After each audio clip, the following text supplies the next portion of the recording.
Budget Committee meeting to order, 6:30 p.m. Thursday, March 25th, 2021. Roll call, Ms. Milton, please. Mr. Orris. Here. Mr. Slocum. Here. Mr. Burway.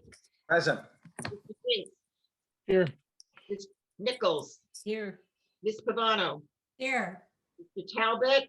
Here. Mr. Veliver. Here. And Mr. Walsh. Here. And we have a quorum present. Thank you, Ms. Milton. Please rise for the Pledge of Allegiance. I pledge allegiance to the flag of the of the United States of America, and to the to republic the republic for for which which it it stands, stands, one one nation, nation, under God, indivisible, with with liberty and justice justice for all. Getting better. That was better tonight. That was pretty good. We're getting a little more in sync, it seems like. It's only been a year. It's been a lot longer for some of us, Tim. Okay, the first item on the agenda is discussion and possible action regarding the award of bid to Oresco Construction for the second phase of bathroom upgrades at Doolittle School. Mr. Slocum. Thank you, Mr. Chairman. Be it resolved, the Town Council approves Resolution 032521-1. Be it resolved, the Town Council pursuant to the recommendation of the Public Building Commission approves the award of bid for second phase of bathroom upgrades at Doolittle School to Oresco Construction in the amount of $289,000. Second. Thank you, Mr. Slocum. Was that you, Mr. Talbot, second? Yes, Thank sir. you, Mr. Talbot. Mr. Slocum? Yes, this is a nice contract in the fact that it's the second part of a two-phase project to Doolittle. It'll wrap it up. It also, at this bid, saved us $75,544 from the estimated budget, well, from the budget that remains. So we feel excellent about that, and we're pleased the PBC was able to make such a solid recommendation, and I'm glad we waited for better bids. Kudos to the council. That's Thank essentially you, it, unless you could do better, Yeah, Mr. do we want to Mr. go Nowotny. again? Can we rebid it again? Sorry, George. Go ahead, George. Look at he's going, no, please.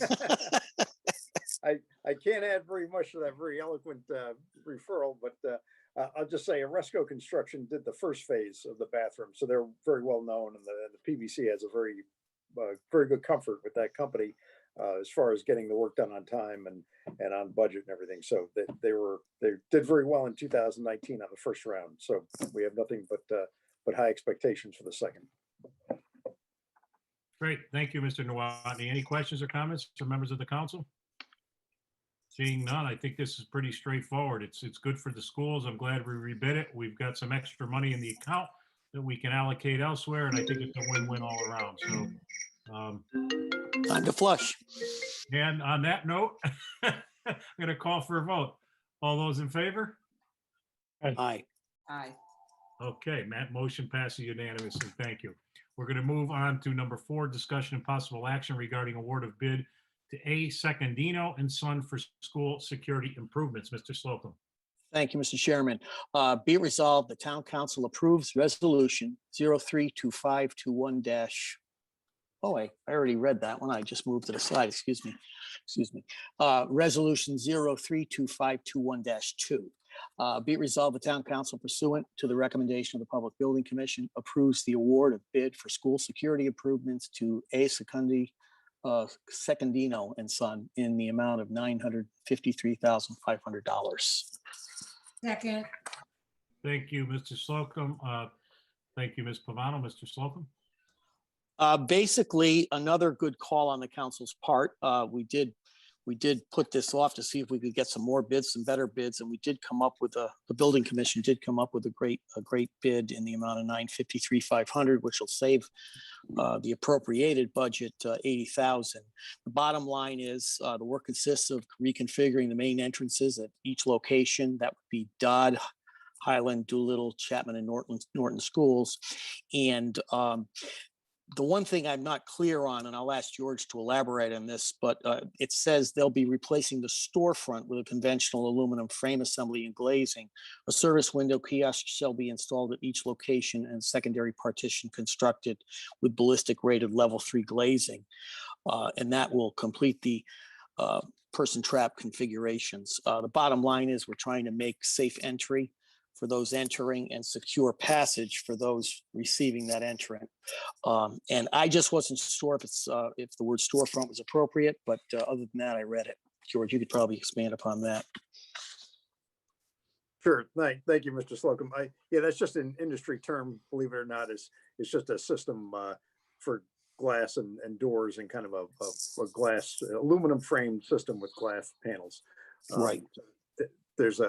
That's your kind of your wall to the outside, if you will, and then inside there'll be the person trap wall that's hardened and resistant to intrusion. So that's as you said, it was excellent bidding. And great call by the council to rebid this and save a bunch of money over what the options were last year. Thank you, Mr. And- Nawatney. I noticed that you threw us some kudos right at budget time. So you're not getting Well, any you more know- money than you asked for, George. Well, when we decided, I've got my as you scooter. Did you hear me the other night where you said we're getting 2 scooters instead? I did. Well, thank you, George. Any questions or comments? I see Mr. Walsh raising his hand. Yeah, thank you, George. Will all these be done at the same time, or do you do one, then the next, and the next, and the next? Is there a? They'll largely do them all at the same time. Okay. There may be some components they have to switch around, but unfortunately, the shortness of the summer, which amounts to about 8 weeks when you figure it out, they've got to have a bunch of crews doing this all at once. Yeah, no, the only reason I was asking was with the SMC coming forward, but you know what, safety is more important than anything. And if we have to spend a little bit money now, it could be for the next 2 or 3 years yeah, I'm fine with that. I just wasn't sure if they were all being done at the same time or if they're going to be done, but that's great so you plan on having these done in the summer, ready for the fall. Correct. Yeah, by the end of August, they should all be operational. And Chapman's a unique situation because of the way their office is on the second floor, kind of, or up 5 steps. Do you have to configure that any differently, or will that like kiosk that they're building have an entrance, like a step up, an entrance into the main office at all, or? Yeah, that Norton is the really odd one, obviously. Oh, okay. That's a little different animal. And I'm just looking. Actually, I think I misspoke and probably Yeah. misled Don. There's 4 projects that were chosen because they largely were not likely to be a renovation issue, and they were. And I did retrap Chapman. They'll be Doolittle, Highland, Dodd, and Cheshire High School. Okay. And I apologize for that because I just highlighted the wrong line. Okay. So Chapman's not being done. Correct. Correct. That's and I apologize because my memo is from last year, so it was kind of a cut and paste on me. But Mr. Slocum corrected it correctly. It is Dodd, Highland, Doolittle, and Cheshire High. Those are the 4. Chapman, as Mr. Walsh points out, is a technically a tough one to do. It requires some engineering, and same with Norton. That's an odd one because of the elevation differences there. Okay. All right. Thank you. Any other questions or comments, members of the council? Yes, Mr. Jinks. I just wanted to clarify, it is saying that the 4 schools will be done this summer, and then it says Chapman and Norton to do the following summer, looks like. Is that still the case? Correct. As Right. money, as funding is available, and obviously the SMC outcome will be play a large part into this, I'm sure. Right. Okay. Thank you, Mr. Jinks. Any other questions or comments? Seeing none, I do have just a quick question, George, just for my recollection. When we did this, we allocated for all 6 schools, correct? And now this bid is for only 4. So we don't look like we're going to have anywhere near enough money out of what we've allocated for the 2 that are anticipated in 2022. Is that correct? Correct. Yeah, those are the real challenging ones. So they're gonna eat up a lot of money, I'm sure, at the point that they're done. And obviously SMC may play into that, but I just want to go on record for me and say that, these are important to us, I think. And, to me, regardless of where we are in SMC, I would like to advance these, sooner than later, because I think it's important to the safety of the kids. So from that standpoint, I know we're going to be looking at certain things depending on what SMC, what the decisions are made around SMC. We may delay certain other improvements, but when it comes to safety items, I think we need to take a different perspective and a different look at them. So, the sooner we can look at both of those schools, the better. And I guess, Sean, are those in our capital budget for this year?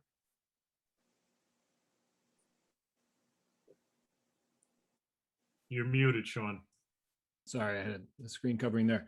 I was just looking to confirm. I know that the Chapman egress solution was on there. I'm not sure that there is I'm just looking back at it now. That's okay. We I don't can see pick it up in the now. budget. Obviously, it's not part of this requisition anyway, but we can talk more about it as we get into the budget process. Yeah, when we have the Board of Education here, they can discuss those plans. I thought it was in here, but I may be looking at the wrong page. So, Okay, no Yep. problem.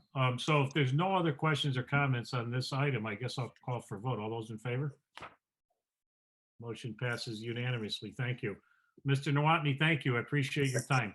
Sure, thank you. Good luck tonight. Have a good night. Thank you, George. Okay, we're going to move on to item 5, proposed fiscal year 21-22 operating budget, annual capital budget, 5-year capital expenditure plan to discuss fire, police, animal control, and building inspection. And with that, I'm going to turn it over to our budget chair, Mr. David Bowery.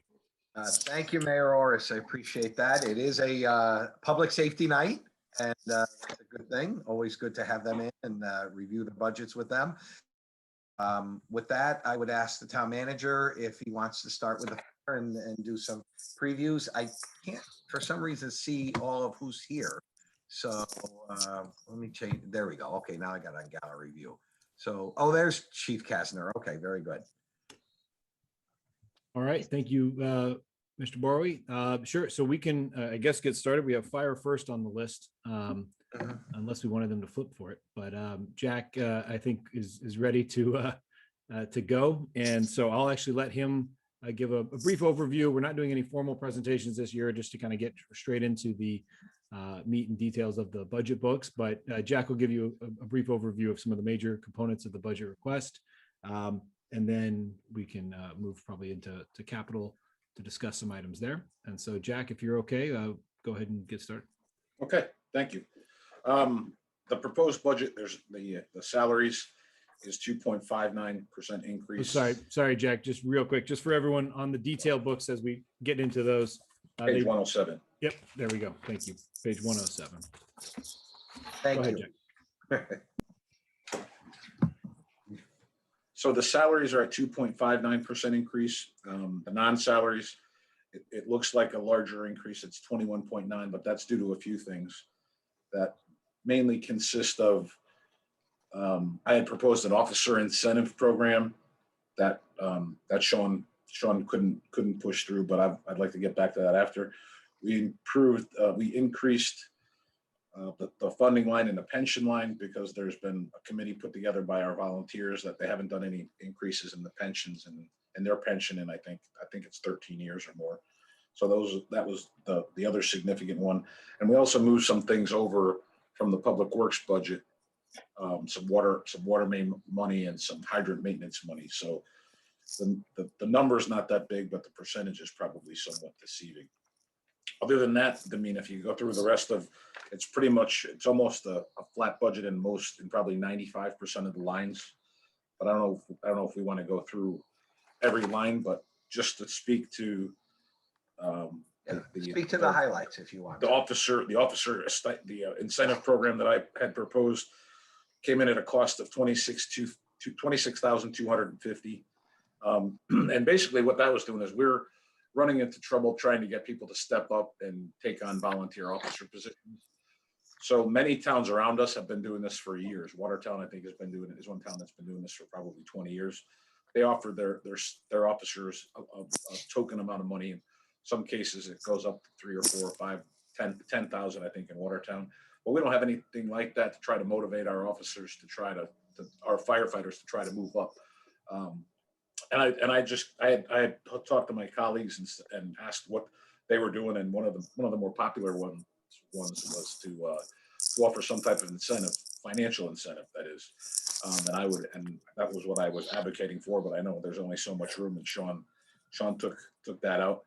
But I'd be happy to take that back if you wanted to give it to us.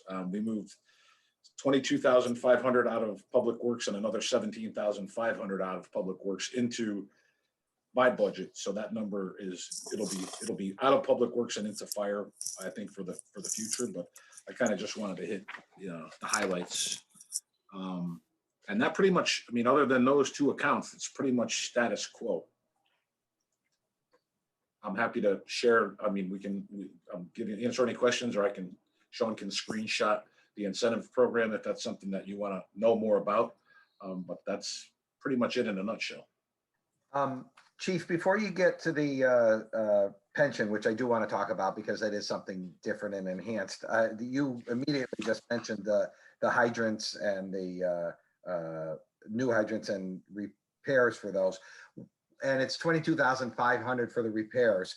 What have we spent in the past? Because this doesn't have the prior year. Is that an increase from what we spent? So we're.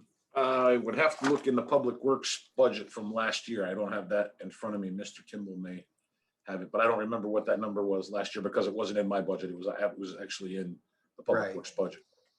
Yeah, we did it. What I was trying to consolidate here is we had hydrant related funds in really 2 or 3 different places. This is for maintenance and inspection of hydrants, but also replacement when they're struck by, by a passing car in an accident. And ultimately I moved those in total from what we had. Oh, and also the painting of the fire hydrants, which we had added a couple of years ago. So in total, it was just a lateral shift. There was no increase. It looked like in total, as I summed all of them up, we were spending a little bit less money. So I think in total it was about $10,000 less than we had budgeted previously. So it was a little bit of a savings when I looked at what we had actually spent in those lines in the Public Works budget and the fire budget combined. So I'm sorry, I did not sure I followed exactly. So the 22,500 is going to be a little bit more than what we have spent in the past to maintain them a little better and improve our maintenance? It is the same budgeted amount. We were spending a little less. So we will be budgeting, right. It was not a budget increase, but compared to actuals, it was maintaining that level. And we do want to continue this, program. It's definitely not a decrease in our service levels for the fire hydrants. If anything, part of what I felt was getting a little lost is because it was in multiple spots, it was harder to track just what we were spending on hydrants. So the goal was to put them all within the fire department, and Jack and his office will be responsible for the fire hydrants. And the new owner of this task, if you will, maybe will have a little closer handle on it because they're the ones that actually use the hydrants. And so that might be something to keep a better eye on and make sure that they're in good shape. That was the thought. Okay. All right. Believe it or not, in one other, which we'll get into in the civil preparedness budget, for whatever reason, we also had, and you'll see when we get to that, there were some funds in there, about $9,000 for hydrant painting. And so again, for me, it was an issue of pulling from the three different departments, putting them into one department. So all things hydrants are in one spot. Okay. All right. Mr. Barry, while we're on the fire hydrant, may I ask a quick question? Sure, of course. Sean, I'm sorry, maybe I missed it. I was reading the book when you were speaking a minute ago. Yeah, I see in addition to $22,000, which was moved from the Public Works budget, you've got new hydrants, 5 of them at $3,500 a piece at $17,500. Right. Was that in a prior budget or is that new? Yep. So that was also in the same, actually within the same line, and we'll see that when we get to the Public Works budget probably, because you'll see it being zeroed out, but it was in the detail line before. And yes, that's always been in Public Works. Operationally, and again, remember, a lot of that usually comes back in the form of insurance payments through miscellaneous revenue. So if, we incur that expense there, but it's offset really by revenue that comes into general fund. And so that's an estimate for how many fire hydrants get struck in a given year. Usually it's around 5. But yeah, that's just another lateral out of Public Works and over to the fire department going forward. Okay, so there's roughly $40,000 of new money in this budget and about $40,000 less in the other. That's right. And then if you add civil preparedness, there's another 10,000 there that we were budgeting, but not really spending. And I think arguably it's because it was in 3 different spots. So Okay, net, there's a little bit of a budget savings, but we'll be maintaining or actually improving our service. yeah, great, thank you. Yep. I had a question about hydrants too, so since we're still Sure. on it, if you don't mind. There have been groups that have come to the town or the fire department, I know, who have offered to paint hydrants. And I know in the past, it's been an issue. Will it be an issue now if they want to do that? I've had people approach me, but when they realize what's involved in it, it's a significant amount of labor because you have to to do it right. You're supposed to take the caps off, put shut-offs on each ear, clean it, wire brush it, replace the gaskets, grease it, put it back together, paint it. And when I explained it's not just as simple as walking up to it with a spray can and doing it. And then when I tell them that there's 1,300 hydrants, they kind of, their jaw hits the floor and they turn around and walk out. Is basically what usually happens. But we do have money in the budget. I've been in contact with Regional Water to have them at least start on Route 10 as soon as the weather gets warm enough.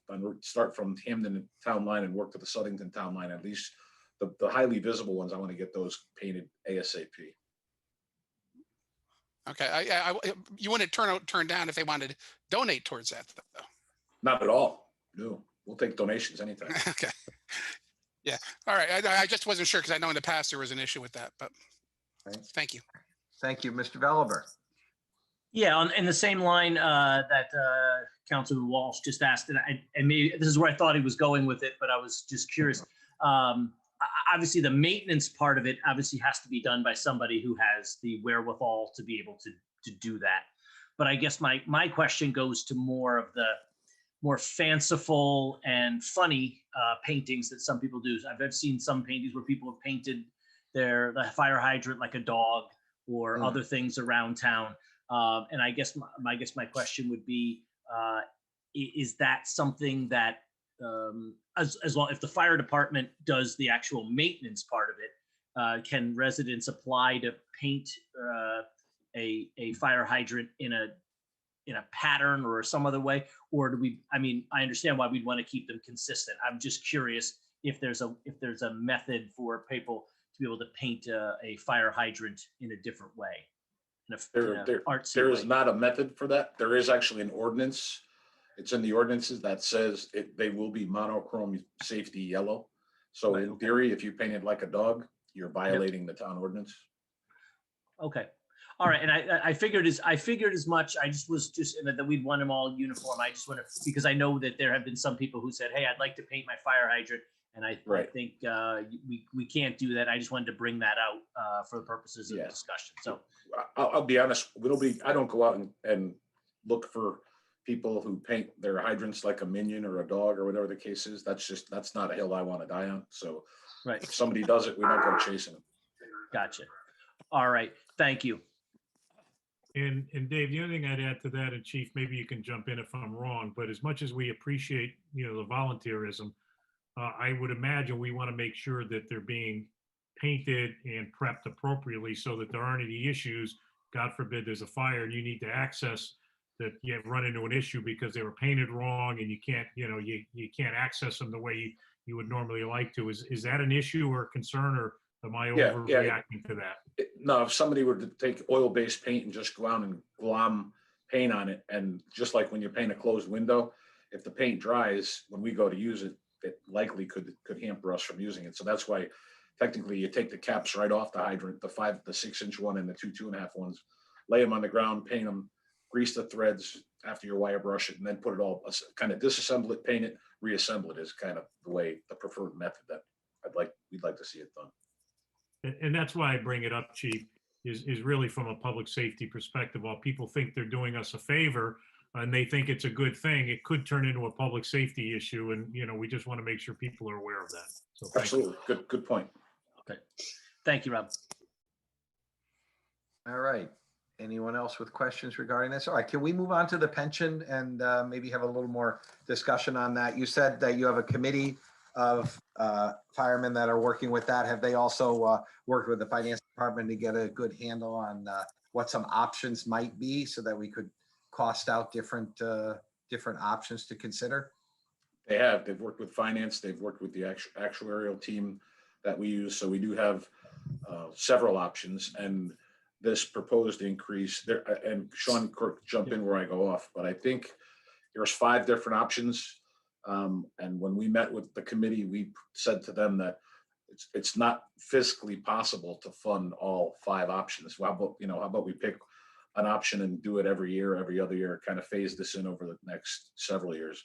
They were okay with that.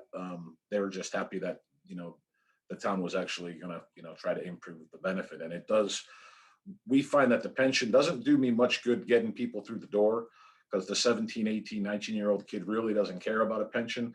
But once I've had that person for 10 years and they see the end of the tunnel, that helps you on the retention, the retention aspect. And we've noticed that that's working. And we're trying to keep our pension in line with other like cities and towns. And that was why this committee got together and said, hey, can we talk about this? And they've been working with Jim and with his staff, as well as the actuarial staff at Milliman. And Sean, I can just jump in on that a little bit too. And just for the benefit of everyone, especially newer members, the fire department pension for volunteers and the one that is proposed and recommended, although I'll get into why there's an adjustment, town manager adjustment on there. The current pension is for $30 per month for every year of service. So in simple terms, and currently capped at 30 years. So if somebody was volunteering for a full 30 years, the pension they would leave with would therefore be $900 per month. The proposal that the committee, but that hasn't changed since I think that was set in 2007. Jack, correct me if I'm wrong. I think that's right. And so what they're looking for is, as that's really, I think in their words, sort of their base, their salary, if you will, that $30, even though it's not an actual salary, that hasn't adjusted with inflation, and there's no mechanism for that to do so. So they were looking for sort of a cost of living adjustment, if you will, on that $30. The proposal being calculated by the actuaries initially at 2.75% per year. That $30 would increase 2.75%. And that's what ultimately came up with, based on older actuarial data, and we'll get to this in a second too, for an estimated budget impact of $140,000. As I looked over this and was considering it in the budget, we are both waiting for updated actuarial data. They're working now, and Jim Jascott could probably touch on this a little bit. We should have some more information based on the current population, ages, and demographics of the volunteer force, and the performance of our assets too, which might soften that $140,000 number a little bit. However, I also was thinking there's probably a middle ground, maybe not that 2.75% every year in an assumption, but as I talk to the actuaries, perhaps a proposal that would be palatable as the council tries to come up with a good solution here, that maybe isn't quite as open-ended, but perhaps steps up from $30 to maybe 33 on some set schedule, maybe 35 at some future date, and maybe getting to 40 and then sort of to be reconsidered. It was the open-ended nature, because of the way an actuary has to value these things, that really created that $140,000 cost. So I put really more as a placeholder $100,000 in this budget. That's why you see that adjustment of $40,000. And ultimately, I think that somewhere around that dollar amount, we should be able to figure something out that works all around, if this is something the council is looking to support. Right. Chief, let me ask you and I'm just asking for information and viability of some ideas.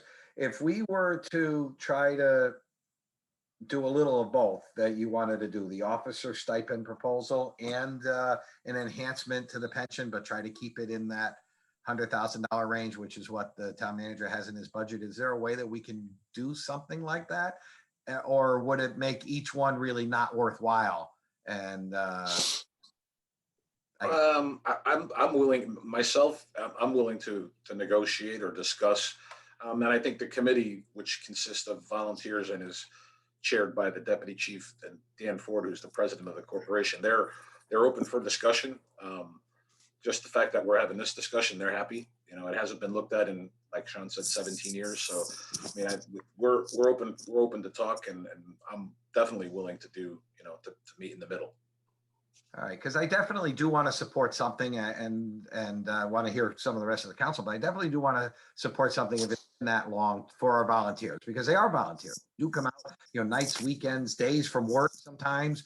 I mean, the days of everybody running across the street from Heinz, you know, is not quite the same now, and these people have a lot that's going on, and if we can do something to help them out who save lives in our community, we can. But you know, you've got a realistic look at the budget as well, and recognize there's some numbers that have to be looked at. So Yep, absolutely understood. discussion still with this.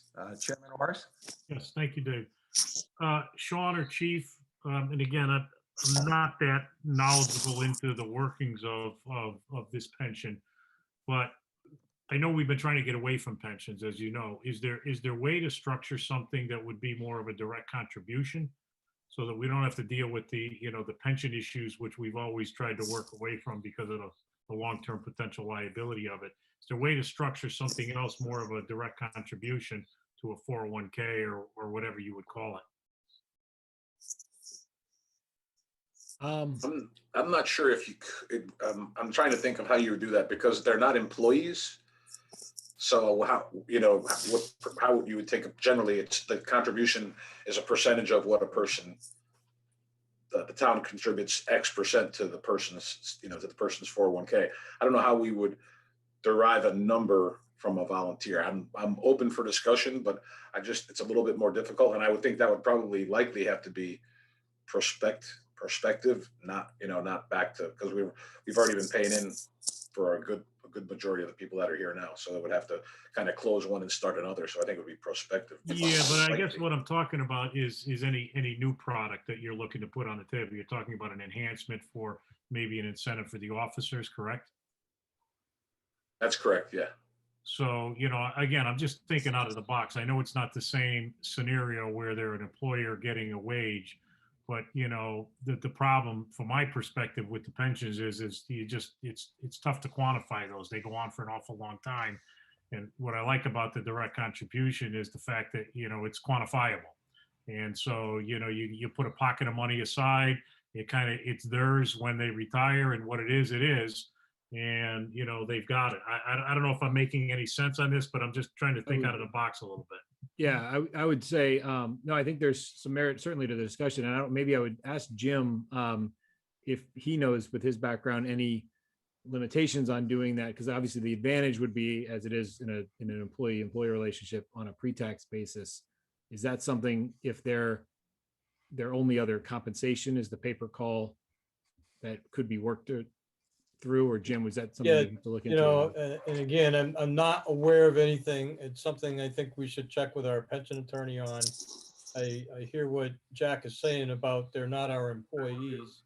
So, you know, if there's some other way to pay them some kind of a defined contribution that's based on something other than wages, that's something I'll have to check if that's, you know, anything that's been done. And again, I may be way off. I'm just trying to think a little out of the box, but Yeah. I see Peter raising his hand. Sorry, Dave. Yeah, Peter? Yeah.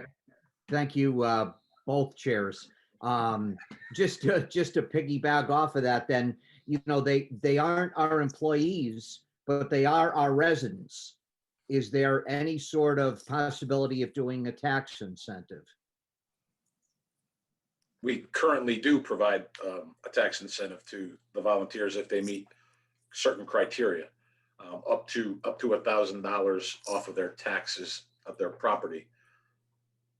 But if you did something to piggyback off that based on longevity and post-retirement? Not something that I've explored, but certainly something that I'm willing to look at. Again, I'm just kind of spitballing and throwing out some ideas. You know, I think Mr. Orse's suggestion is good, and I think we should look at doing something. But I would agree that, you know, we've steered away from the pension aspect, but there obviously are some things that we can do to incentivize these individuals that are providing this incredible service for us. I think that'd be great, but I just am curious how many, because so many of them are young that get started here and maybe don't own property. You know, they're young 18, 20-year-old kids in college or whatever that are not going to college, going to trade. And so that would have to be looked at, whether it would be an incentive enough. So. Yeah, but you hit the nail on the head, Mr. Burway. With most of our younger, the 18 to 25 to 27s, all they have is the payment on their pickup truck every month. They don't own property, and the taxes, they don't. You have to be here for 5 years before you can realize any of the real tax abatement, anyways, because of the way we set it up. It's time and grade is pretty much how it works. So the initial, it wouldn't. I don't know that would have a huge effect, but I'm certainly willing to look at all options. Thank you, Mr. Talbot. You're all set. Yes, sir. Thank you. Councilman Walsh, and then I saw Councilman Jinks after that. Thank you. Chief, can you speak to the numbers you currently have in the department, and has it increased, decreased? And, we say about the 30-year, how many do you foresee getting close to that 30-year number as well? I don't have exact numbers, but I can tell you, as far as the 30 years go, that's kind of a hard prediction. Right now, we're about 65 members strong, of active, regular people who can go into a burning building. 15 years ago, the number was 125, and we had a waiting list. We're suffering from every other volunteer organization is suffering from. The Rotary clubs that went away, the exchange clubs that are, everybody's dealing with the same thing, and we're getting people to come through the door. They're, when you first come in, you have to go to school Tuesday night, Thursday night, and either Saturday or Sunday for about 5 months. So we're really getting a lot out of our people, and we're asking a lot of them. And I don't know, frankly, I don't know if I could do it at this point in my life if I didn't do all of my training when I was in my early 20s, because it's a huge commitment, and regulatory issues don't go away. They keep, they get more strong. We have to meet every requirement that every other fire department in the state does. So we have to meet all the OSHA requirements and do dot every I and cross every T. It's just, it's a business, and it's got to be run that way. So we have about 65 now. We're actually doing better than most of our neighbors that are volunteer or combination departments, because we have a fairly good flow that come in that are like Mr. Borway said. We've got young electricians and carpenters and mechanics, and those are the guys and girls that we're getting. And we've been very lucky. There are towns that border us that if they have a fire during the day, they're calling us because we have 3 people in the firehouse, and they know they're going to get 3 people that are going to come and help them. So we're doing okay. But I think one of the reasons we're doing okay is because the support that you guys have given us, whether it's pay per call or pension or tax abatement, we offer, the incentives to get them through the door, and we offer the incentive to keep them here once we get them here. So it's all part of a big picture. And I know this was supposed to be a short story, but I made it long, but that's really what the story is. I appreciate that, only because I want the public to understand. I mean, this is a volunteer fire department that, if we ever had to go to paid firefighters, it would kill our budget, and we need good young people who are willing to step forward. And I think we should try to give them any incentive we possibly can to do that. And I appreciate all the work you guys are doing over there, trying to get people to join, because you're right, 65 is a good amount. I was thinking you were going to say about 50. So I'm glad to hear that there's at least 65, far cry from the 125 we had. But I'm hoping that we can get more people to join, and maybe we need to figure out better incentives to get them there. Yeah, we constantly monitor those numbers of what we have, and I don't look forward to the day, if it ever happens when I'm working here, that I have to come to you guys and say, guess what, we've got to spend $4 million because I can't put bodies on fire engines and get them out the door. I don't want to be that guy to do it. But we're realistic too. We're not going to put the public in jeopardy. We're going to do what's right, and we're going to do what's right before that happens. I don't want to be here when you do that either. Yeah. Thank you, Mr. Walsh. Mr. Jinks? Thank you.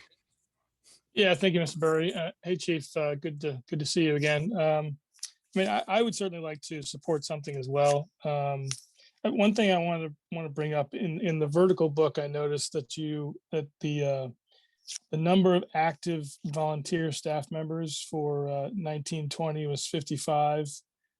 This 2021 estimated was 50, and then next year was estimated to be 60. So, but you do have 65 members now, you're saying?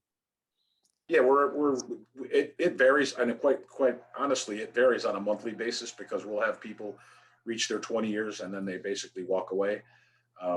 But there'll be months where we'll bring in 4, we'll lose 1, we'll bring in 4. So the number it ebbs and flows, but right now we're in a pretty good spot. I think we've got 8 or 9 people in level 1 training that's going on right now in Wilka, and that's the majority of the class that they're teaching. So we're happy about that. So those 8 or 9 would increase the numbers to like 75, or does that No, include the 65 you're talking about? It's right about 65 because Okay. we've got guys that are just coming up to the 20. So every other month or so that there'll be somebody that'll put in their retirement. They call it life membership. They've done their 20 years. Their bodies are beat up and they don't want to get out of bed at 3 o'clock in the morning. So they take their 20 years and they walk away. And hopefully, if we'd like to maintain 65. So when one leaves, we have more coming through. So, that's our goal, and that's what we're shooting for. And at what level of staffing does the number become kind of acute? Like it becomes pretty much impossible for you to provide the services you do. Is it 45? Is it 40? Is it? I don't know if there really is a number. It would be when I felt, or me and the senior staff here felt that the job wasn't getting done to the level of quality that we would expect. If it takes 25 minutes to put a fire truck in front of your house, I'm going to be telling you guys we need to think about something. And I'm not going to lie to you, and I'm not going to paint pretty pictures. It is what it is. The data doesn't lie. If we're not getting the job done, I'm not going to jeopardize my house or any of your houses or any of the other 9 or 10,000 houses out there with people in to do that. So, I don't know I don't know if I could put a number on it. If I had 45 18-year-old men and women that were gung-ho and went to every call, I might be able to do it with that. But generally, 65 is a good number, and it's a good balance of super active and moderately active people. Okay. And in terms of, one more question, in terms of Sure. the sort of specific number of people we're talking about that we want to incentivize to become, or to take the step up, I forget what the phrase was you used, but how many people are we talking about? I can put that on the screen, Jack, if you wanted me to, what you sent earlier. Yeah, I think it's 17, Mr. Jinks. I want to say 17, but I haven't counted it. If Sean wants to share it, it basically starts off at the deputy chief, who's the number 2 in charge, at $5,000 per year. There's 2 assistant chiefs, each have responsibilities of training, health, and safety. And then it goes down to $1,500 to $1,000 to $750. So the lowest level would get $750 per year. And when I had discussed this with Sean, this was not a freebie. I have performance standards that would be attached to this at my discretion. So if you came in and you were an assistant chief and you didn't meet the performance objectives that we collectively established, it's not going to be. I thought the first week in December we would issue these if we did it, and you're not going to walk in and get the $2,500 if you didn't meet the 5 things that you were supposed to do, or however many we both agreed on when we put this thing into place. So that was how some other departments do it, and they found success with it, and I like that model. So that was kind of what I modified to make the plan that I proposed to you all. Jack, do you want to just touch on a little bit the increased training and some of that's gone along with this compared to say 20 years ago? The amount of time that they have to spend at various training. Yeah, that's an excellent point. So if you're looking at the list, to be a lieutenant, you have to go to firefighter level 2. To be a training director or the assistant director, you have to be an instructor, which is 4. It's basically 4 layers up. To go anywhere above that, you have to be a certified fire officer. So you have to do these things in order, in succession, complete all those classes to take those offices. Another reason why we don't have that many people wanting to step up, because it's a huge time commitment to get to the senior staff, assistant chief, captain level. Responsibilities are huge. If you're a captain, you have to maintain a station and 3 pieces of apparatus at the outlying stations, or 4 or 5 at headquarters, and it's a significant time commitment. And that was why, I see the time that our guys and girls put in, and I was attempting to do something to try to recognize that. If that makes sense. Yeah, that makes a lot of sense. And you were saying that you're seeing this kind of incentive program in other fire departments? Oh, yeah. Yeah. Well, I think I mentioned Watertown. Watertown, I think the deputy chief gets $10,000 in a car, full-time use of a car. We do offer the vehicle, but we don't offer any financial reward whatsoever. Okay. All right. Thank you. Thank you. Are there other questions or comments? Councilman Veliver? Yeah, Chief, just as a question, would you say you keep citing to Watertown? Is Watertown kind of the most synonymous or similar town to Cheshire as far as the programs and the fire department? Is that a pretty good apples to apples comparison? It is from the population standpoint. They have 3 stations. Their call volume is about the same. Their rank structure is about the same.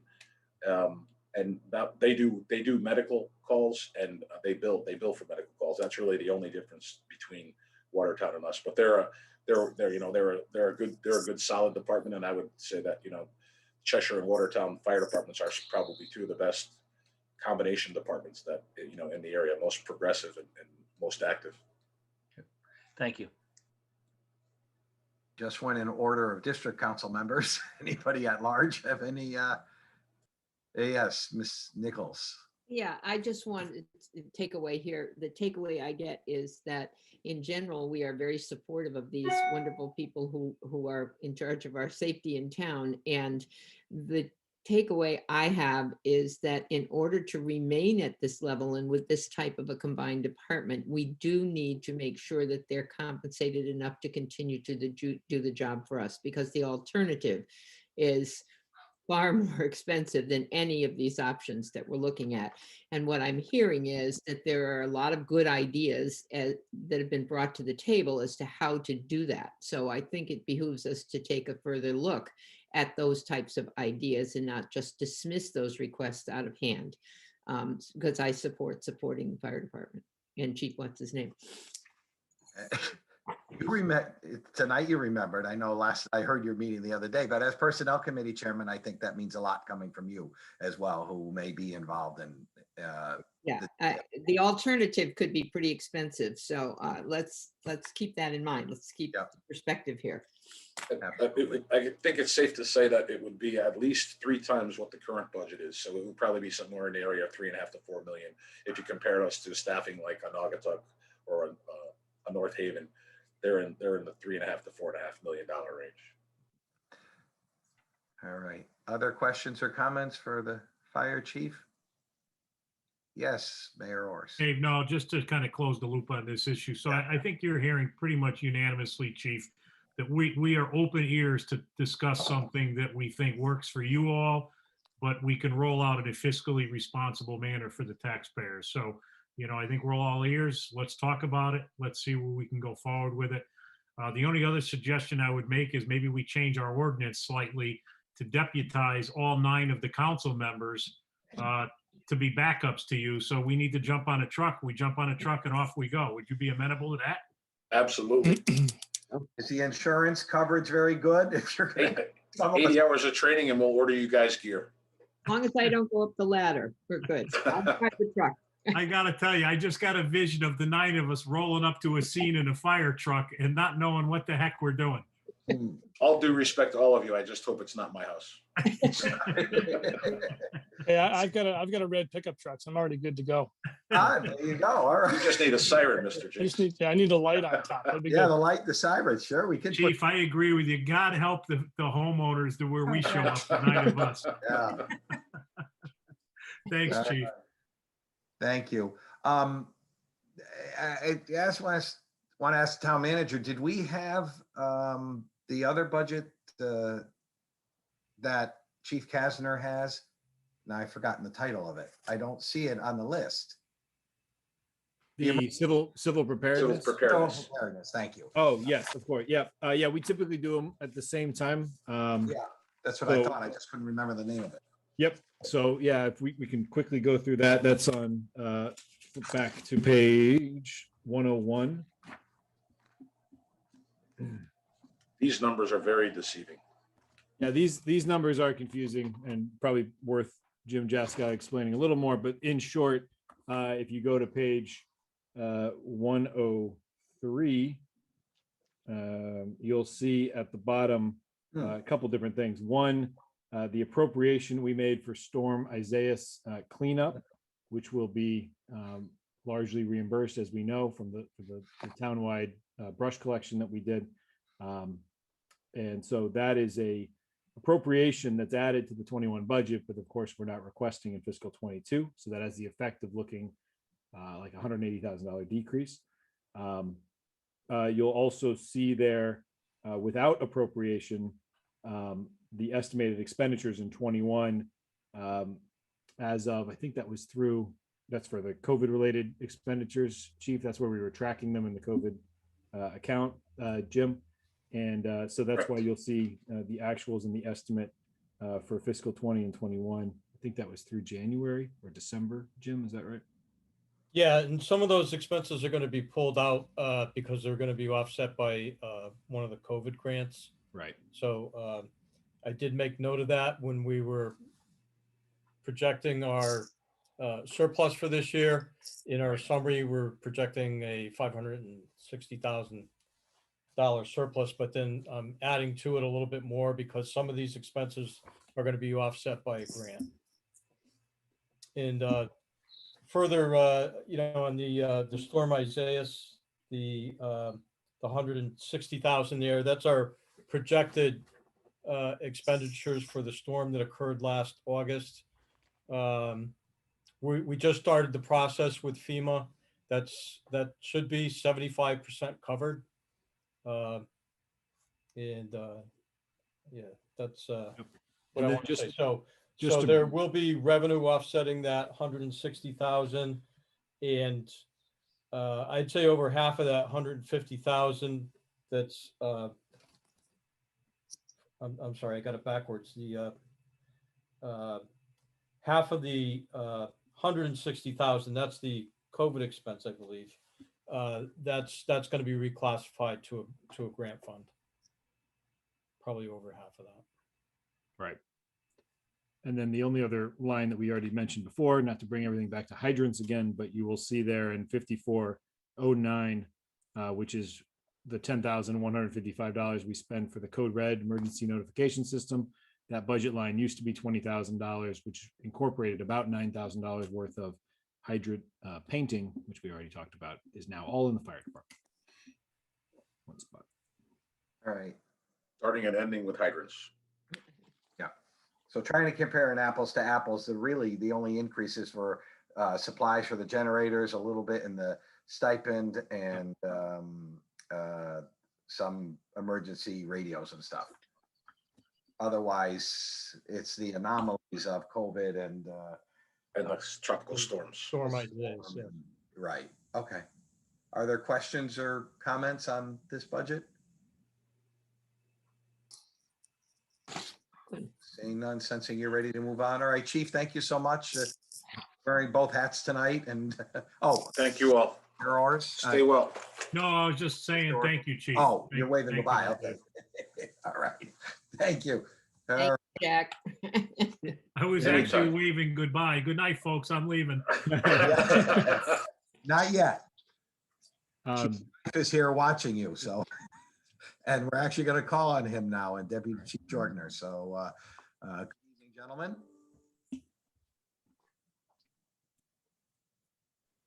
I don't know how interrupted nap time. Yeah, wake up. No, it was good, and it's good to sit through that especially for the last part, which you're actually all very involved in as well. All right, so Mr. Kimball, I don't know if you have a little opening for this, or if you want to go right to the chief. I think we'll dive right in, and assuming Okay. again, respecting the hour, and we are prepared if you'd like to talk about any of the capital items, including everyone's favorite topic, cruisers. And again, Jack could talk a little bit more about fire, but sensing you might prefer to talk about the capital items at a different night. Again, that's up to how you'd like to proceed, but we can I think probably just go right to the police operating budget at this time, if that works well for you. Yeah, we know that we're gonna have to get to the capital budget when we get the final pieces all together. Sure. Yep. I think maybe we could just move on if that's all right with everybody. Nobody has That any. works. So we'll let Chief Kasner go then, and then turn it over to the police. Thank you. Yep. All right, and police is, Page 85. thank you. So again, I won't attempt to guess what, if any particular questions you might have. Our increase this year is very heavily weighted towards personnel issues. Obviously, the payroll, the salary line increases, and most significantly to us right now, the hopefully refunding of our 48th position that was frozen last year in the fiscal year budget. We are, if you had in front of you our year-to-date budget report, you would find that as of this payroll, the one that hits everybody's bank account tomorrow, we have in the patrol division, we've just gone over our overtime budget for the year for patrol. And that is due in large measure because of the staffing shortages that we've had. Some of those are related to retirements and resignations. And we've had two people on, they got hurt within 2 weeks of each other back in September, and they've been on light duty for a long period of time now. By contract, again, at this point, we anticipate that they will both return to duty. We're just not sure when. One suffered a neck injury and the other one suffered a severe concussion. And, so we do anticipate them to work, but they have both been out of work since September. And just to add to it, at about 1 o'clock this afternoon, I received an email from a veteran sergeant announcing that he gave his 2 weeks notice today and he'll be retiring as of April 8th, which doesn't help from a staffing perspective. Some of you may be aware through your the Board of Ed stuff that there's a provision in the union contract when the patrol shifts get below 6 officers per shift, we pull officers from specialty assignments. So unfortunately, we've had to pull both SROs. We've tried to alternate them, so there's always one of them still working who can cover the schools for us. We've had an officer out of the traffic division since January. Next month, the canine officer will take a patrol assignment for a month, and the court officer will take a patrol assignment for a month because we're that short. On a good note from that, on Friday, our 2 recruits who were hired in the fall of last year finished the police academy portion of their training. But as you're all aware by now, that just means that they start 12 weeks of field training now that they're back here at the police department. So again, although they're on the payroll and on paper, we look like we have, we're pretty close to full staffing. They don't count yet. They can't go out on patrol by themselves. They don't count towards the minimum staffing level on any given shift. So, that's kind of where we are from the staffing perspective. So again, there's a lot of line items here. I would be doing a disservice if I tried to guess where you're going to go. Like if I was Chief Kasner, I would not have guessed we would have talked about painting fire hydrants so much. So I won't even attempt to guess. We do have line painting and crosswalk painting in our budget too, if anybody wants to start there. But I'm open to your questions, Mr. Chairman, wherever you would like us to begin. Was the line painting taken out of public works? So it's an anomaly. I think that's probably why we asked. In the anomaly, it's always been in the police department budget for some reason. Right. Probably because I'm the traffic authority. So that's right. All right. I do want to ask, because I know it's an issue every year, and I know it's almost a guesstimate on your part, because overtime is, some of it is what time are the accidents, some of it is who's out, that type of thing. But if we have a certain vacancy rate at any time, wouldn't having the other officer really be offset by a savings in overtime, or are we not quite at that point? it's probably not a dollar for dollar offset, but it certainly would help. I mean, we've got the first quarter of this year, for example, so we had an officer who was out on a year-long military deployment and didn't come back until October. So he was out for the first quarter of the fiscal year. He just notified us, he got orders, he's gonna be gone April 5th to May 5th again. So right in the heart of this whole thing that we're doing, he's been activated for a month-long military deployment. So yeah, look, we're getting to the point where everybody helps, and so again, having that 48th position back, I know it's a significant chunk of our salary increase, but I think it's getting to the point of being critical. If we lose more people over the summer for whatever reason, I may be asking Mr. Kimball to come back before you to ask if you want to appropriate more overtime money, or if you want me to tell the Board of Ed that I can't put the school resource officers back in the school in the fall. I don't think it's going to come to that, by the way. Again, I think our light duty officers will come back to work. We have another two who we hired in January who are still in the academy process, but by the end of September, beginning of October, they should be done with their field training, assuming all goes according to plan. But as of right now, it's a little bit critical. Like I said, we've rotated people out of specialty assignments back into patrol to cover these vacancies. I don't necessarily want to move off personnel if there are people that have questions regarding that, because I have some other non-personnel questions. But Mr. Talbot, if we'll stay with personnel, if that's all right, and if your question is related to that, please. It is, sir. Thank you. So along the personnel line, I know that Sean did not put this into his budget, but I had asked him to include some information regarding getting the dispatchers back up to 10, which would put dispatch in a position to be dispatching not only the police calls, but the fire calls on a regular basis.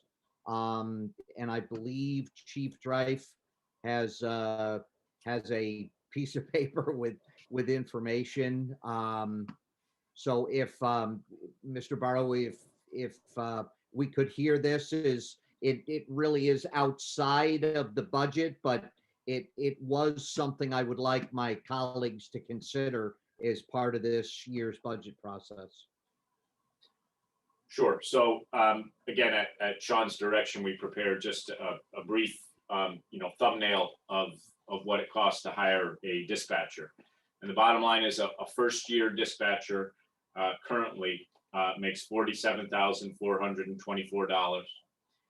They are not eligible for a pension, and they're not in the 401. They get the 457 plan. The town's percentage of that is $2,845. And then the wild card expense, as I'm sure you can guess, is which benefits package they choose. So a health insurance plan for a single person with no dependents, minus their contribution, is roughly $9,000. And a family plan, if we hired somebody with who had a family with dependents to put on their plan, runs about $22,000 after you account for their contribution. So to add two dispatchers, we estimate would be approximately between $118,600 to $145,800. Again, dependent solely on what health insurance they requested as new employees. The one other wild card there that's very hard to quantify at this point is once you make dispatch a closed shop, meaning that police officers don't go in there to dispatch anymore. If there's a sick call, for example, or somebody's on vacation or has to go to training, you make that up by hiring other dispatchers on overtime. So I anticipate there would be an increase in the overtime also. If you said this is a green light, you've got to do it starting July 1st, I would probably ask for about $30,000 more in overtime for that, for the support services division. And that's a very rough estimate based on some other departments that are running 10 dispatchers and what they spend, kind of, that I kind of try to work with, just to come up with kind of a base number there. Again, we have an agreement, a gentleman's agreement or handshake agreement, if you will, with the fire or the dispatchers union. This was not really an issue of we don't want to do it. It was an issue of staffing. They didn't want to commit to taking on the responsibility if there are going to be times when there's only one dispatcher sitting there, because they're just, as we've covered before during these discussions, they're not able to do it. One person sitting there. There really has to be two in order for us to make that commitment. That every time a fire assignment goes out, we will have a dispatcher assigned to from the time the call goes out till the time the last piece of apparatus goes back into the station. We have to have two people in order to make the commitment to be able to do that. Chief, you mentioned the increase that you would ask for in overtime. Is there, if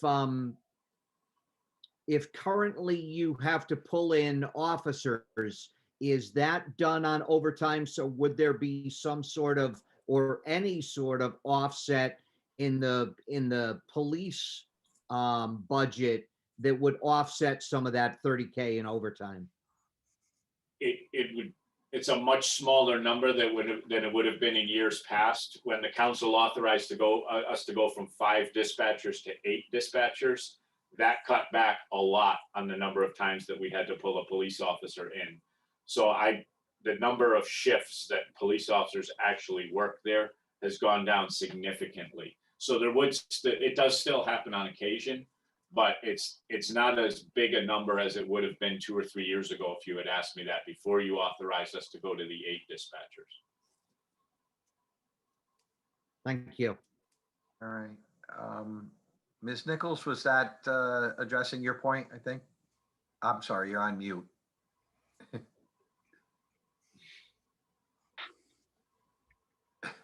You're still on mute, but I think you waved us off. There, I think, good. It's because I'm trying to keep my dogs out of this meeting. The situation currently with the officers being down some for all of the reasons you stated, is the dispatcher issue an issue? Are you taking officers off the street that should be on the street to maintain those dispatcher issues? Or we've been fortunate enough to be able to keep everything running with the dispatchers we have on hand? We've been keeping it going with the dispatchers because there's minimum staffing for the police officer shifts, and with our current staffing the way it is, we don't have the extra body to put. So the dispatchers look at the schedule, see that there's only 3 officers scheduled to work. They know they can't get the day off. So again, it's happened very rarely. But within the last week to 10 days, we've had to order a dispatcher to stay for a double shift because we just couldn't get anybody to fill the overtime assignment. Yeah. One point there, you authorized us to go to 8, and up until the end of December, we had 8 when we had one of our dispatchers resigned to take a police officer position in another town. But on Monday, we hired that replacement. So she starts on Monday. So we'd be back at 8. Now, again, bearing in mind that although the training is not the same, there is still a significant training curve for a new dispatcher. She has some experience in an EMS company, but is not a certified public safety telecommunicator, which we have up to a year from her date of hire to get those certifications done. But again, we'll be back up to 8 effective on Monday. Mr. Barrow, thank you. That I wanted to just throw that onto the table, and I also appreciate my colleagues' indulgence. So the total cost is roughly $150,000 because you've got to add the and I know it'll matter a little bit either way, but that's an order of magnitude if we were to go with the 2 additional ones, and that's not what's budgeted here. So we need to After that That's in. correct. I'm just sort of sharing the memo, which again, I'll forward on to everyone. But this is the memo from Chief Drive. And you're correct. The total, again, like you said, depending on the insurance selection, would be 145,800. Well, plus the overtime. So I mean, it could be 150 to 100. Correct. That's right. Thank Yeah, you. if you split the difference on the medical cost and said, somewhere in the middle is 130 and 30K, so 160 and maybe a little bit of an offset on the police overtime. So 160 is probably a legit number. Yeah. Yeah, I would note that the dispatcher that we hired is a single person who will be, she hasn't been onboarded yet, so I don't know what she's chosen, but she doesn't have dependents, so she'll be at the low end of the insurance scale there. And it's, as you all know, it's it's a Monday, it's a 24/7 assignment, and the junior people, they do bid by seniority, so eventually the junior people end up on the midnights. That makes it a young person's game to an extent. I don't know that we get, somebody, in their 50s coming in, although the pandemic economy has made people appreciate the steadiness of municipal and public safety positions, appreciate it more. So you never know, but. All right. Thank you, Mr. Talbot, for bringing that up and giving us opportunity to mull that over and consider it as we do our budget deliberations. Other questions, I guess, regarding personnel? Before we move on, I wanted to get on to some of the other non-personnel items. There's a large one, a couple of them were data related that we're moving out of here. One listed that it was being moved out, but the other one, about $180,000 reduction, I'm trying to find it, but I remember the amount, was not listed as being moved out. And I don't know if it's something that we're doing without, or if it's something that. Yeah, that's in line item 5406 on page 88. That's it. Yeah. Yep. So that's it's a fairly simple. That is the 177, I believe, was the actual number. Is the first year cost of the annual maintenance agreement for the new public safety radio system. There's, once we sign off on the acceptance testing that the radio system the project is completed, we start at that day, we start a 1-year factory warranty. At the end of that 1 year, we become obligated to pay the maintenance agreement. And what we've had a little bit of a delay, and now we do not anticipate being able to complete the acceptance testing before July 1st. So the 1 year factory warranty, therefore, will still be in effect all the way through the end of this fiscal year. For those of you thinking ahead, you will see that next year, but we were able to move it out of this year's budget. Okay. So that's something to keep in mind that's coming down the horizon. It is coming over through the tunnel. That light is the train. It's not the end of the tunnel. Okay. I think if I could just jump in just to support what Neil's saying is that, but the radio system is for police, it's for fire, it's for public works, it's for the Board of Ed. It's just all lands in his budget so that we all don't have a bunch of pieces in all of our budget, which I think probably makes sense. But in Neil's defense, and I don't usually defend him, but in this case, I think he's he's taken the lion's share of the maintenance in his budget, and everybody really has a piece of the pie in there. Okay. And that's something the council could consider moving to general services where we have other IT related type things, or an offset. But for now, that's where we've budgeted. Well, That we'll be sounds like budgeting that next year. would be a conversation to have for next year as next year's budget gets approached, that maybe it doesn't belong all in one if it is a split item, just like general service type items are. Okay. All right. I think the other item you may have noticed, Mr. Borowee, was about $24,000 for the recording system for the 911 and the phone lines. And Mr. Kimball was kind enough to move that to the capital non-recurring account. I saw the note. Yeah. So, which is good. So it's still there. Yep. Yeah, we still need it. Look, it's like everything else. I was just telling the story, I think, to the personnel folks yesterday, when I was the communication supervisor in Hartford in the mid-90s, recording was on big giant reel-to-reel tapes. No such luck. It's all server. It's a server now. It's not really what I would call a recorder, but it's at end of life. It's not supported by the manufacturer anymore, and we have a legal obligation, obviously, to record 911 lines and other phone lines for freedom of information purposes. So, it's not really something we can not buy. All right, very good. Do other council members have questions or comments? Mr. Orris? Thank you, Mr. Barr. We're just getting back to the, I guess, the salaries and the number of patrol officers. Sean, if you could just put together for us, because obviously we're going to be looking at the benefits of another officer versus, the overtime. I'd like to know, on average, how many officers were working this year. So, however many, I know we've been down a couple for a good portion, and that tied into the overtime. So I want to understand what the average officers working throughout the year were, and also that compared to the overtime for that year versus the new officers that are now coming on, that are coming out of the school, and now you're asking for another officer in this budget, and how all that relates to each other, because it's really got to be a cost benefit analysis. Sure. Yeah, we'll pull together some numbers. We're talking about a lot of, listen, public safety and a lot of other areas. We've been very supportive about trying to, provide additional dollars. But, as we're working through this, we're talking about a lot of budget increases.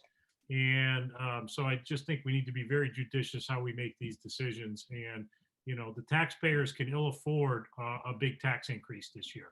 And as the budget sits today, we're at a 2 mil increase. That's not acceptable to me. So from my perspective, we're going to need to find cuts. Now, I know we've got pockets of dollars that we haven't used in this budget, but we really are going to need to get into the detail here and figure out the cost benefit analysis. Yeah.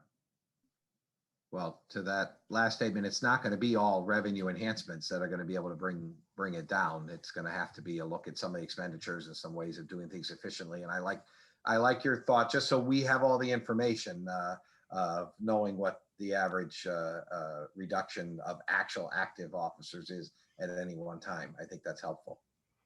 Yeah, because what I'm hearing is we are down a lot more than just one officer for a good part of the year. Correct, Chief? Right. Oh, absolutely. Yeah. And right. So, will that be solved, hopefully, by the fact that we don't see other retirements? I mean, you never know who's just going to get up and leave, but you've got new officers that are hitting the ground soon. Yeah. And, you just don't know. I guess I want to know a lot more before I make a decision on where I stand relative to that next new hire. Right. And just to be clear, and I know there's been some confusion in the past, the department has been authorized for 49 officers for many, many years, but we never have had that. The 48th position that I'm asking for in the budget is the one that was frozen just last year. It's not to get to the 49. It's just to get back to the 48 that we had every year until this current fiscal year. No, I understand that, Chief, but it sounds like we've been operating last year at maybe 46, correct? On average, based on 42. It sounds like you've had a lot of people not on the street, either they're in the academy or you had more people leaving than we anticipated. Is that accurate? Absolutely. Yeah, 41 has been a good number for a good part of the year. I mean, again, there may be 46 people on the payroll, but the new officers who are, again, until last Friday, we had 4 in training. So they're on the payroll, but they're not, again, they're just expenses at that point because they're not providing a lot of value as far as being on the road, filling a patrol car. So the actual working people available for patrol duty has been as low as 40 or 41 for a good portion of the year. So that's kind of my point. Yep. Is that, the overtime is based on that. And if even if we stayed at 47, if we were on average having 45 people working on a regular basis, you'd still be at a much better place than you are currently. Yes. Okay, thank you. Yep. All right, and if I could just add to that, I mean, we've discussed this before, but the retirement, some of the retirements you can predict with some certainty, but that kind of adds to the frustration we experience when we lose an officer to another community who's maybe only been here 4 or 5 years, and we've seen a couple more of those than we'd like to see. And that, as you can imagine, replacing that person, sending them to the academy, paying them while they're in the academy and in training is an expensive proposition, and those can pop up when you don't expect them. Like the sergeant we just heard of. Hey. All right. Other questions or comments, Councilman Walsh? It's not directly with personnel, but unless you want me to bring up why you're giving the huge increase to the crossing guards of $1. But I saw that and I'm like, $1 increase. Wow, you guys are going overboard with our money here. But I noticed in the, I think I brought this up last year to you, Chief, about the motor vehicle arrests, which had a huge drop off, which is also a drop off in revenue. And I don't know how much revenue that we lose I mean, it was basically a 40% drop off last year in terms of that. Can you speak a little to that? Yeah, I mean, so obviously last year it is hopefully an anomaly in the thing. At about this time last year, we were worried that if a police officer took a driver's license from somebody who had COVID, that 3 days later they'd be on a ventilator in the hospital. So we cut back on officer-initiated motor vehicle activity for all but the most egregious violations, and that's taken a while to really come back up. But I think you'd be very surprised about the amount of revenue we actually get off traffic tickets. The vast majority of it goes to the state. I don't have a number off the top of my head, and I don't know. I would be tremendously impressed if Jim could tell you what the amount that comes in from the Centralized Infractions Bureau is. But I don't think it's as much money as you might think. We do tend to skew very heavily towards warnings as our primary enforcement here, even when we are doing more traffic stops, as opposed to issuing infractions where people have a fine to pay. Yeah, no, I appreciate that. I just, not that I want you to pull me over more, but I did hear there's a red truck that travels around town and wants a siren. So, but yeah, no, I appreciate that, and I think part of it has to do with the police accountability law that's in place, and I'm sure that's part of it. But I just, now that I know that there isn't much revenue generated from that, then it's not a huge line item to me. Thank you. Our revenue, continues to be, again, the council had the foresight several years ago to approve the fee for the extra duty so a contractor who hires a police officer for extra duty can pay an additional $25 an hour to get the cruiser with them. That's why you see a lot more cruisers out and around town. Year to date, through the last payroll, we've made just under $100,000 in revenue on that. This year, we anticipate that it'll be significantly higher as the spring construction season picks up a little bit. Again, 5 years ago, that was a zero. And you use the older vehicles for that too, correct? We do. Yeah, we do. So that's a savings there because we're not tying up one of the newer vehicles for those. So. Right, and you'll start to see some of those older style, the old Crown Victoria sedans. They are really starting to get onto their last legs now. So you'll start to see more of the newer vehicles out there, but it's not the brand new ones. It's the 4 or 5 year old ones that we have there. We've also, just as an aside, anytime there's a national election, and unfortunately, anytime there's a national tragedy of a mass shooting, there's a tremendous run on pistol permits that we gain some revenue for also. And that certainly has been the case over the past, say, 9 to 12 months. I sign a stack this thick of pistol permits almost every week. So there has been some additional revenue generated by the police department this year through those two things. But I would just on that point quickly show, this is the total police department revenue. As you'll see in prior years, it kind of goes the opposite way you might normally anticipate, but we were budgeting 160 for next year. Current year is projected at about over $200,000. And these are the prior years here. Why the pessimism? Yeah, No, you have to go to here. Hold on, let me unshare here. Yeah, I mean, I think that's a revenue item we might be able to bump up a little bit. I know Jim was a little more conservative with that number, but I'd have to look back. I think there's a couple of one-time things in the 219 that may pull that down a little bit more. But it's been, I think, one of the questions is just how much this continued activity, construction activity. Last year there was a lot of certainly we've had a lot of road jobs and other things in town, and hopefully that does continue. So that might be an item that we could possibly look at bumping a little bit our expectations. Unless Jim, you had any other thoughts on the Well, current year projection? we did look at that through January's activity and kind of compared, what does the spring, early summer look like?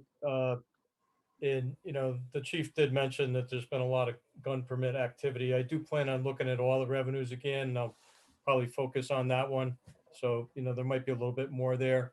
But I don't think it's a straight line if we're, 7 months through the year, or 8 months through the year, that it'll continue all the way to the end, like it has.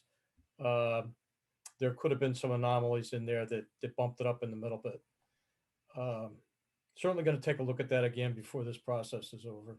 Good, because I just put it on my list. That's why I shared it.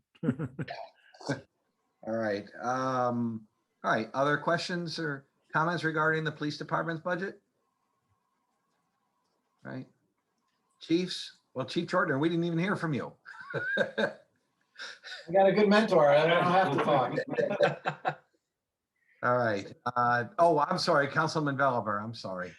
Thank you. And this is just a sort of an aside, but I know that it's something that Chief, you and I, as well as Sean, have spoken about in the past, and that is the ability to sort of monitor, for example, the property on Wallingford Road there, and sort of the ATV users that have been utilizing the water property, the Meriden water property there. I know that it's been difficult because we don't really have an ATV force, and I assume now with your with some of the staffing issues that you're already talking about, the ability to monitor that property is probably going to be maybe less able to do that. But I guess one question, maybe I can take this offline with you at some point in time. I just want to find out a little bit more about, is there a way to sort of, has there been any further steps towards monitoring that property? I know some of the neighbors are very concerned about the use of that property by people, ATV users especially there, and I wasn't sure if there's any way to do something in this budget or just what we already have. Yeah, I think in the thinking outside the box, realm, I think it's probably time for either Mr. Kimball or you guys as an elected body to maybe contact the city of Meriden, whose property that is, and indicate that there's an expectation that they will be better stewards of their own property rather than just owning it there and calling us every time they get complaints about people using it. Again, the difficulty in responding to calls for service, and it's funny that you bring it up because I heard the first of the springtime, go down to Wallingford Road by Windermere. There's people in trucks driving on the property there. I just heard that the other day. Yes, I know, and that's why I'm bringing it up now. Yep. But again, usually those assignments are done if we have an extra patrol officer. We allow them to take the ATV out and do some open space patrolling. If lacking that, we allow them to come in when they're on their days off or before their shift and do it to earn compensatory time. The problem with that is they just, once you earn comp time, you can take days off. And we're at a point now where with the minimum staffing, it becomes extremely difficult for us to allow people to earn more time that they can take off when we are having a hard time filling the shifts at times. So again, we're going to do our best. Unfortunately, our main ATV rider is the officer that I mentioned before with the neck injury. He's on light duty, has been since September. Not sure when he's going to be able. If he does, I don't know that he's going to want to ride the ATV around on off-road trails. I don't know how good that would be for his neck. But again, we're aware of it, and we're doing our best. But again, it's one of those things where Wanted to bring that up again because I know it is something that's already coming back up again for some of the residents. So thank you for your time.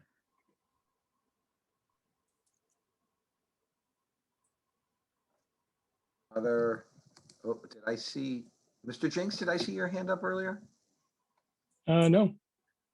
All right, Chiefs, I thank you very much for your time. As you know, we certainly are greatly appreciative of the hard work and effort that our police, our public safety officers do serve our town well, and have a great reputation in town and well-deserved respect among our citizens. And we'll do everything we can to try to give you the budget that is commensurate with that.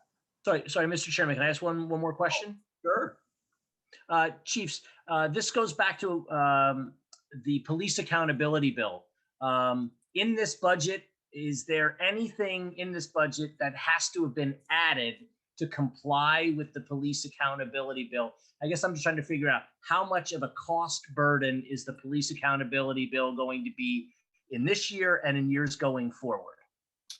there's two main things that have had an immediate impact that had to be requested. Actually, one of them's having a significant, more significant impact on the current fiscal year budget that we're in. But going forward, the two main things are the provision for mental health screenings once every 5 years for every officer. Now, that's not the end of the world. If we rotate 10 officers a year, if we do 10 officers a year, every 5 years, we'll get the whole department done, which is what the statute calls for. And our employee assistance program provider is doing those wellness checks for $200 per person. So it's an additional $2,000. The drug testing is another. Now that has to be done every 3 years in line with an officer's recertification cycle. So their in-service training cycle. Unfortunately, because of just hiring schedules having been what they were, we have 19 officers whose certifications expire on June 30th, including the deputy chief and I. And because that portion of the Accountability Act went into effect on January 1st, we have to get all 19 of those officers through drug screening this year. And again, you know, it's not an overwhelming cost. The providers have come up with anywhere between $175 and about $220 for the drug screen that meets the statutory requirement, which includes a screening for steroids. So again, going forward, some years will be a little bit more than that. This just happens to be, well, every third year you can anticipate that there'll be about 19 people who have to, you know, to go through that. So again, about $3,800 roughly. You know, not going to bankrupt us or anything like that. Some of the other things related to, you know, just something as simple as having to display your badge and name tag on the outermost garment that you wear, you would think was not a big deal, except there's no exception in there for raincoats. So when we buy raincoats, the last thing we want to do is have an officer take a name tag and punch holes in it to put their name tag on their raincoat, right? Or their $300 Gore-Tex winter jacket.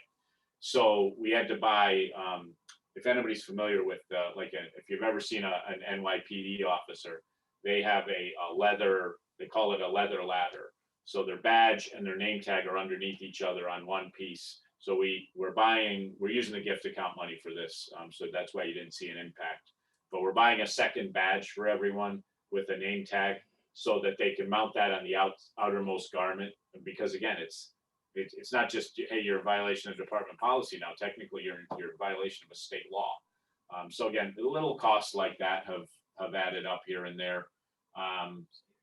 Yeah, the accreditation piece, although that doesn't have to be done until January of 2025. But again, we've started on that.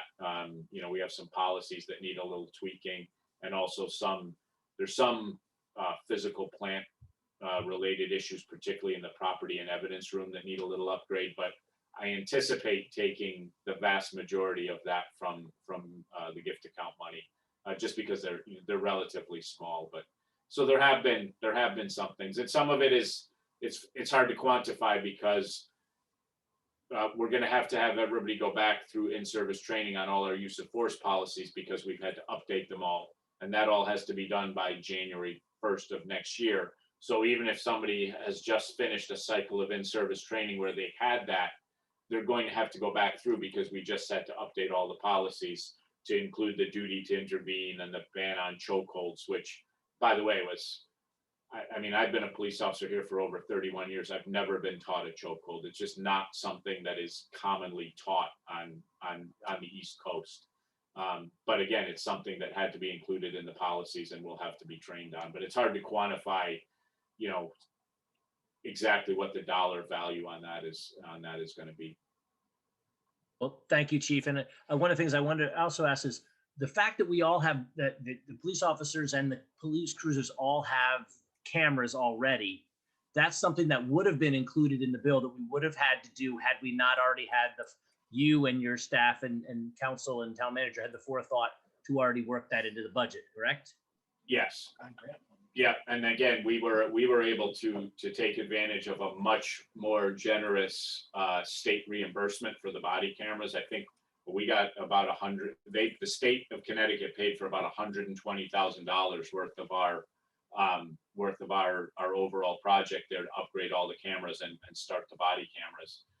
And now they're offering a much less significant reimbursement. It's only a partial offset. So yeah, that is a significant expense that we have avoided by virtue of the council authorizing us to do that several years ago.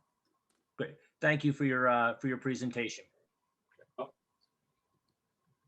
All right. Other questions or comments regarding police? Yes, Councilman Jenks. I do have a question now. David reminded me of a question about the police accountability bill. If I recall, there was a part of the statute had something to do with a citizen review board. Municipalities were supposed to have citizen review boards. Is that something that we would be starting or have to start at some point in the next year or two? The bill only authorizes communities to have Okay. to have a review board if you want one. But there's no mandate that there be a civilian review board or a police commission or anything like that. Okay. Apparently there were some, whether it was local ordinances or there was something of concern where people felt that they couldn't have a civilian oversight mechanism even if they wanted to, and that I believe that was what that part of the accountability bill was put in to address. But it is not a mandate that every community has to have a civilian oversight component. Okay, thank you. All right. Other questions or comments? All right. Chiefs, thank you so much. Thank you. You're welcome to stay for the inspection department's budget, but you're also welcome to head out for the night. Yeah, they'll be fine without me, I think. All right. All right. Building inspection. Yes. Building inspection. Yeah, assuming there were no questions on animal control either. Just want to, for the record, it's a flat budget, but just to be clear, there's none there. Yeah. Okay. All right. So Good. moving on. Mhm. Building inspection, huh? Yeah. Building department. So I'll kind of walk you through briefly, and we will. 14, I think. Hey, John. Page 113 of the detail book is the overview. Okay, thank you. They're really starting on page 115 for the line items. Again, no major proposed changes in this budget. It's simply the contractual salary increases, and actually the rest of the adjustments, non-salary, ultimately end up being a negative of $2,400, so a reduction. Again, it's been a very, very busy year. I think somewhat surprisingly from where we maybe thought we might be when we were planning the budget last year. Hard to predict what would be happening with local, certainly at the local level with home improvement projects, and also a significant number of new construction projects continuing, where we weren't quite sure what the economic impact of COVID was going to be. I will share my revenue screen just so you can see just what the year has been. There we go. All right. So again, really an exceptional year. We've never exceeded $550,000, at least in recent memory. I don't know, Jim can correct me if there was prior years before the last 6 or 7. But the current year, we are projecting $755,000 by year end. I say projecting because over here, this is the way that Jim calculates the budget projections. We have fiscal year to date through January's activity. We've already collected almost $455,000 through January. If this maintains the continued robust activity that we've experienced, and we take that percentage that we've experienced through compared to prior years, you'll see that the projection would be we maintain about $755,000 for the current year. So again, not trying to be pessimistic, but the budgeted revenue is $600,000. Might be able to move that a little bit. Clearly, that's above average if you take this one year as a significant anomaly. But the local market doesn't show any signs of slowing down. I mean, anecdotally, although actually I have some charts on this too. I mean, pool permits, outside project permits. I think a lot of the residential activity has been certainly stronger than we thought it might be otherwise. And again, we've had some very large commercial projects coming in and some big construction projects that the council's well aware of. So it's been a very good year. And again, I know we talked about town clerk the other night, but you'll see here too the strong year that we're projecting the town clerk's revenue to finish with, and the budget for next year at 650. Again, both of those might be on the conservative side, certainly if we have another year like this year, but we're always a little cautious with that, especially with building department revenue, as we try to temper our enthusiasm compared to prior years. So happy to answer any questions, or Arnett too, who also works closely with the building department on the actual operating budget, but otherwise a pretty status quo budget. We're not asking for any additional positions. I have, when things have gotten really crazy in the office with inspections, I have allowed some increased overtime opportunities when needed, just to make sure they try to keep up with the permitting and inspections, so there's no delay, because obviously we want to keep things moving forward and keeping the revenue coming through and keeping people from waiting. So there have been, we might see a little bit of overage in the overtime budget this year by the time the year is out, but I think that's a good price to pay in exchange for the activity that the 3-person department is really working through. They do have kept up with the demand and have not heard complaints from the end user, if you will. So that's a positive. Mr. Jenks, I see you have a question or no? I'm seeing a hand in front of your face there, which is something new. Okay. You're on mute. I said I'll keep it down. Oh, no, I see a 3D cartoon hand in front of your, so I don't know. Oh, I don't know what that is. my cursor. It's just the cursor, I think. Yeah, are there questions of the inspection department? Seeing none. All right. Then we'll move on. Now we have a couple of budgets that we can come back to because we've got a little while yet, time-wise. If we want to do town council or a town manager, those were not finished on a prior evening. Town council, I know personnel committee met and maybe has some things that might affect that a little bit. So I don't know if Ms. Nichols wants to. Yeah, Dave, I don't think we're ready for that. We have just formulated some things. We've got some things coming to you in the next, maybe by middle of next week. So if we could hold those off until either Monday or another meeting, that would be helpful till they're fine. We'll hold off town council, town manager. Do we want to do that budget now? I think we should hold off on that too. Yep. Oh, yeah, that's, yeah. Oh, that, okay. I didn't realize that they were, maybe. There's several things going on that we have in the works. So, yeah. All right, well, then that's fine. Human resources, that we did that, right? Well, that's tied into town manager. That's the, okay. It's a, so then let's, all right, well. Home. We can't pull any in early, so I guess we get an early night. Nice try, Dave, but I think you're hearing from the group, they're ready to go. I think so too. Yeah. Good, then we'll have dinner. All right. Well, if we're all set, I'll take a motion to adjourn. Motion to adjourn. Second. Very good, Mr. Walsh. Second, Mr. Wow, I Bell. never saw so many people wanting to make the motion in second. Yeah. All right. Pain all meds are those- wearing off. Oh, Actually, Mr. Orange, this is up to you. You call for the vote.